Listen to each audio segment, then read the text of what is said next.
Hello friends, welcome to your own channel how to. तो आज हम आपको बताने वाले हैं कि कैसे आप अपना खुद का राइस एक्सपोर्ट बिजनेस को स्टार्ट कर सकते हो। ठीक है, उससे पहले हम आपको उसमें ये बताएंगे कि इसमें आपका इन्वेस्टमेंट कितना लगेगा, प्रॉफिट आपको इसमें कितना हो सकता है, कितना एरिया और मैन पावर आपको चाहिए होगा, कौन से लाइसेंस आपको इशू करने रहेंगे और क्या मार्केटिंग स्ट्रेटजी आपकी रहेगी। और उससे पहले कि अगर आपको राइस खुद ग्रो करना है तो वो आपका पॉइंट ऑफ व्यू है, और अगर आपको राइस ग्रो नहीं करना है, ट्रेडिंग करनी है एक जगह से लेके दूसरी जगह पे या अब्रॉड आपको अगर सेल करना है तो आप कहाँ से ले सकते हो और कहाँ पे मेनली ये राइस बिकता है। तो ये सारी चीज़ें हम इस वीडियो में कवर करने वाले हैं। आगे बढ़ने से पहले अगर आपने हमारे चैनल को सब्सक्राइब नहीं किया हो तो please subscribe our channel and साथ ही में हिट द बेल आइकन। तो सबसे पहले हम बात करते बासमती राइस और नॉन बासमती राइस, ये आप कहाँ से ले सकते हो। ठीक है, बासमती राइस अगर आपको सेल करना है तो आप पंजाब, उत्तर प्रदेश, उत्तरांचल और हरियाणा, ये 4 मेन जगह है जहाँ पर मेनली बासमती राइस को उगाया जाता है, ग्रो किया जाता है, तो आप वहाँ से ले सकते हो। और नॉन बासमती राइस अगर आपको लेना है तो बिहार हो गया, आसाम हो गया और उड़ीसा हो गया, ये 3 जगह है जहाँ पर मेनली ये नॉन बासमती राइस ग्रो किया जाता है, तो आप यहाँ से ले सकते हो। अब यहाँ पर हम बात करते हैं कि कितने टाइप्स के राइस यहाँ पर अवेलेबल है। 2000 से भी 3000 की ज़्यादा क्वालिटी के राइस इंडिया में पाया जाता है। ठीक है, बासमती राइस हो गया, सोना मसूरी राइस हो गया, brown rice, black rice, bamboo rice, Indrayani rice, sushi rice etcetera, बहुत टाइप के राइस यहाँ पर अवेलेबल है। अब आपको ये पता होना चाहिए कि आपको कौन से राइस में डील करना है। ठीक है, अगर कोई 4-5 क्वालिटी अगर आपको समझ आ गई कि ये बेस्ट क्वालिटी है जिसमें मैं डील कर सकता हूँ, तो आप उन्हीं 4-5 क्वालिटी में डील कर सकते हैं और उन्हीं के जो जिसको आगे आपको सेल करना है वैसे ही क्लाइंट्स आपको बनाने रहेंगे, तो उन टाइप्स की राइस में आप डील कर सकते हो। यहाँ पर जो बासमती राइस है वो कहाँ कहाँ पे ज़्यादा बिकता है, तो कनाडा हो गया, USA, Saudi Arabia, Iran, UAE, Kuwait, ये सारी जो कंट्रीज़ है यहाँ पर सबसे ज़्यादा बासमती राइस एक्सपोर्ट किया जाता है। नॉन बासमती राइस है तो वो नेपाल हो गया, मलेशिया हो गया, फिलीपींस हो गया, कैमरून हो गया, आइवरी कोस्ट हो गया, तो ये सारी जगह पे नॉन बासमती राइस ज़्यादा बिकता है।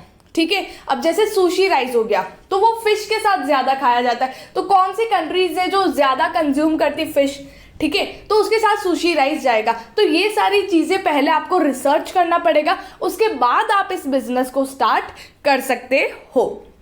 इसमें इन्वेस्टमेंट कितना लगेगा, तो 50 लाख से 75 लाख के लगभग इसमें आपका इन्वेस्टमेंट आराम से लगेगा, उससे ज़्यादा भी लग सकता है, जिसके अंदर आपका वर्किंग कैपिटल आ गया, पेमेंट ऑफ सैलरी आ गया, मशीन कॉस्ट यहाँ पर आपको ज़्यादा तो रिसर्च करना पड़ेगा और अदर मिसलेनियस एक्सपेंस, तो ये सारे एक्सपेंस आपके आ गए। अब जैसे अगर आप किसी को भेज रहे हो, कोई कंटेनर अगर जा रहा है तो 25 से 25 to 26 टन का एक कंटेनर होता है, इतने चावल उसमें जाते हैं। ठीक है, अब अगर कोई मंगा रहा है तो वो ऐसा तो नहीं सिर्फ एक कंटेनर मंगाएगा, वो हर महीने या हर वीक वो कंटेनर मंगाएगा। ठीक है, तो उस हिसाब से आपका इन्वेस्टमेंट आपको पता होना चाहिए कि कितना आपको यहाँ पर कैपिटल की ज़रूरत होगी, क्योंकि मेनली यहाँ पर कैपिटल ही इम्पॉर्टेंट है कि कितना पैसा आप इस बिज़नेस के अंदर लगा सकते हो।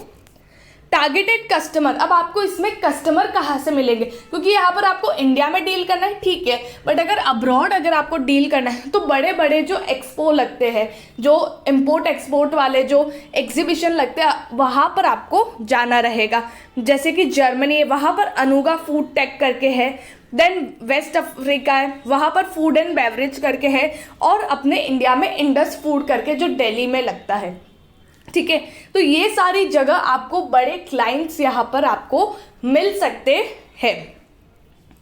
यहाँ पर मार्केटिंग स्ट्रेटजी, डिजिटल मार्केटिंग आप यूज़ कर सकते हो, और मेनली बहुत सारी ऐसी वेबसाइट्स रहेगी जहाँ पर आपको सब्सक्रिप्शन लेना पड़ेगा और वहाँ से आपको क्लाइंट बेस मिल सकता है, और ये सारे एग्जीबिशन से आपको मिल सकते हैं। अब यहाँ पर एरिया आपको कितना 1500 से 2000 स्क्वायर फीट एरिया आपको चाहिएगा। धीरे धीरे अगर आपका बिजनेस ग्रो हो रहा है तो उस हिसाब से आपको एरिया एक्सपांड करना रहेगा। ये खाली ट्रेडिंग के लिए कि अगर आप एक जगह से मंगा के दूसरी जगह दे रहे हो, कभी कभार आपको स्टोर करना पड़ जाए तो उस वजह से इतना एरिया आपको नीडेड रहेगा और 5 से 10 लोगों की ज़रूरत इस बिजनेस में रहेगी। ठीक है, लाइसेंस आपको कौन कौन से इशू करने पड़ेंगे, तो फॉर्म रजिस्ट्रेशन है, देन रजिस्ट्रेशन कम मेंबरशिप सर्टिफिकेट आपको लेना रहेगा, जीएसटी नंबर है और एक खाने की चीज़ है तो FSSAI, वो भी सेंट्रल वाला, क्योंकि इंपोर्ट एक्सपोर्ट का बिजनेस आप कर रहे हो तो वो लाइसेंस भी इशू करवाना पड़ेगा और ISO सर्टिफिकेट भी आपको इशू करवाना पड़ेगा, जिससे जो ट्रस्ट है, सामने वाला जो बंदा है जो आपसे चावल ले रहा है उसको एक ट्रस्ट आपके ऊपर आ जाएगा। तो ISO सर्टिफिकेट भी आपको लेना चाहिए। तो ये था लाइसेंस के बारे में। अब बात करते हैं प्रॉफिट में आप इसमें कितना कमा सकते हो, तो 20 to 24% का रिटर्न आप इसके अंदर कमा सकते हो। हर कंटेनर के ऊपर आप 2.5 से 3% आप मुनाफा कमा सकते हो। अब जितना आप सेल कर रहे हो उस हिसाब से आपका यहाँ पर प्रॉफिट कैलकुलेट होता है। ठीक है, तो धीरे धीरे अगर आपका बिजनेस बढ़ रहा है, आपके पास और कैपिटल है कि आप इन्वेस्ट कर सकते हो और आप ज़्यादा क्लाइंट्स को आप अपने क्लाइंट्स बना सकते हो, तो यहाँ पर आपका जो प्रॉफिट है वो अच्छा खासा बढ़ सकता है। तो ये था राइस एक्सपोर्ट बिजनेस के बारे में। अगर आपको कोई भी डाउट हो तो आप हमें मेल या कमेंट सेक्शन में पूछ सकते हैं।